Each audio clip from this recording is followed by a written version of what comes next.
Question number 14 में जो कि assertion एंड रीजन बेस्ड है, इसमें दिया है on forward biasing A PN junction diode the height of the barrier potential increases. तो फॉरवर्ड बाइसिंग हम कैसे करते हैं?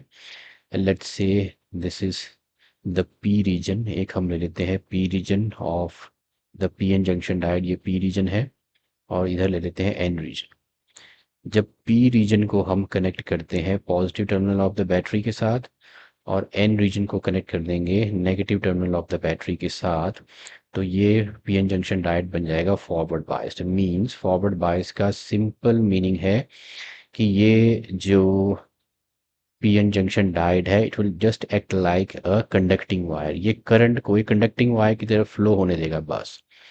तो ये इधर पी रीजन है, इधर एन रीजन है। अब इस केस में होता क्या है, एन रीजन में जो आपके पास मेजोरिटी चार्ज कैरियर्स हैं वो इलेक्ट्रॉन्स हैं, we have electrons as majority charge carriers here. और जो पी रीजन है यहाँ पे मेजोरिटी चार्ज कैरियर्स जो हैं वो होल्स हैं, यहाँ पे होल्स हैं, holes are positively charge. Okay, ये बन गए पी और एन रीजन। अब because of the high concentration gradient, high concentration gradient को समझो, जो चीज या जो पार्टिकल्स या जो मैटर जहाँ पे हाई कॉन्सेंट्रेशन में है वो हमेशा उस हाई कॉन्सेंट्रेशन से लो कॉन्सेंट्रेशन रीजन की तरफ फ्लो करता है। तो इसमें इलेक्ट्रॉन्स जो है एन रीजन में हाई कॉन्सेंट्रेशन में ज़्यादा है, तो ये एन रीजन की पी रीजन की तरफ फ्लो करेंगे, यहाँ आके ये हो जाएंगे मेजोरिटी चार्ज कैरियर्स। इसी तरह यहाँ पे पी रीजन में इलेक्ट्रॉन्स सॉरी होल्स जो हैं वो high concentration majority charge carriers हैं, तो यहाँ आके ये इस तरफ आके ये इधर को डिफ्यूज कर जाएंगे एन रीजन में, तो यहाँ आके ये हो जाएंगे मेजोरिटी चार्ज कैरियर्स। तो इस तरह से इनकी डिफ्यूजन हो जाएगी। अब जब डिफ्यूजन हो जाएगी तो सबसे पहले सो इस तरह से इलेक्ट्रॉन्स डिफ्यूज करेंगे एन से पी में और होल्स डिफ्यूज करेंगे पी से एन में। अब जब ये डिफ्यूजन होगी, मान लो ये डिफ्यूजन होगी, तो सबसे पहले यहाँ से इलेक्ट्रॉन इलेक्ट्रॉन यहाँ से जाएगा।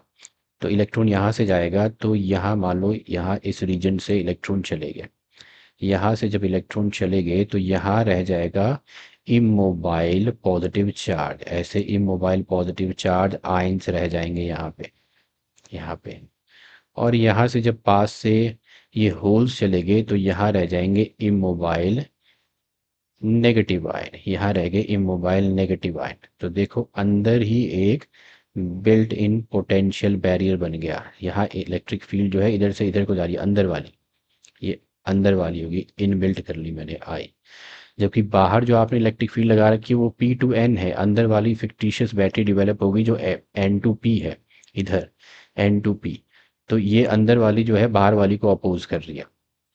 लेकिन बाहर वाली क्या करती है, ये जो इलेक्ट्रिक फील्ड है ये इनको इलेक्ट्रॉन्स, और यहाँ पे देखो ये नेगेटिवली चार्ज मोबाइल आयन है, ये इनको इस तरफ पुश करेगी, तो यहाँ पे ये यहाँ से न्यूट्रलाइज कर देंगे, ये जो होल्स हैं ये इमोबाइल नेगेटिव आयन को न्यूट्रलाइज कर देंगे। तो क्योंकि एक्सटर्नल इलेक्ट्रिक फील्ड जो है, जो वोल्टेज जो है ये इनको इधर को पुश करेगी। तो अब क्या हुआ, ये जो डिप्लीशन रीजन थी ये देखो इसकी विड्थ कम होगी, इसकी विड्थ जो है ये कम हो जाएगी। अब मैं यहाँ से ये भी हटा देता हूँ, तो इसकी डिप्लीशन रीजन की विड्थ कम हो जाएगी। तो जो डिप्लीशन रीजन है उसकी विड्थ कम हो गई। अब विड्थ कम होगी तो ये जो डिप्लीशन रीजन थी यही internal built in potential barrier लगा रही थी, तो तो इन जो पोटेंशियल बैरियर है उसकी हाइट भी कम हो जाएगी, हाइट कम हो जाएगी तो फिर डिफ्यूजन इजीली हो जाएगी और फॉरवर्ड बायस में करंट जो है इजीली फ्लो करेगा।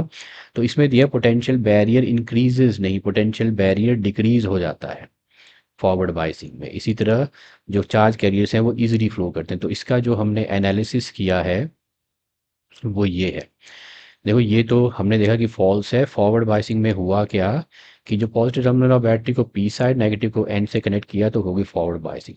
एक्सटर्नल वोल्टेज जो है internal built in potential barrier को अपोज करती है, इस तरह से जो विड्थ है डिप्लीशन रीजन की वो नैरो डाउन हो जाएगी, क्योंकि ये जो इमोबाइल यहाँ पे इमोबाइल जो नेगेटिव आयन है इनको होल्स को इनकी तरफ पुश करेगी तो ये न्यूट्रलाइज करेगी, और यहाँ से इलेक्ट्रॉन्स को इनकी तरफ पुश करेगी इमोबाइल पॉजिटिव आयन को, तो इनको न्यूट्रलाइज करेगी। तो इस तरह से ये जो विड्थ जो है डिप्लीशन रीजन की कम होती जाएगी।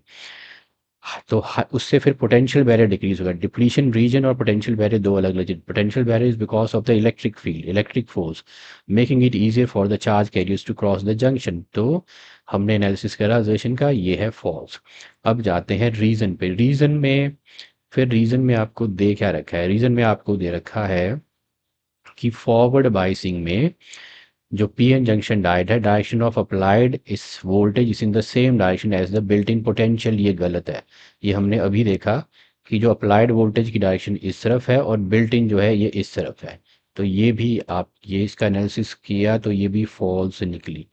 तो internal built in electric field यानी कि potential points form positive donor ions on the N side towards and negative receptor ions on the P side, सीधा सीधा एन से पी की तरफ। जबकि फॉरवर्ड बाय सेटअप में एक्सटर्नल फील्ड जो होती है पी से एन की तरफ है, ये पी से एन, ये एन से पी।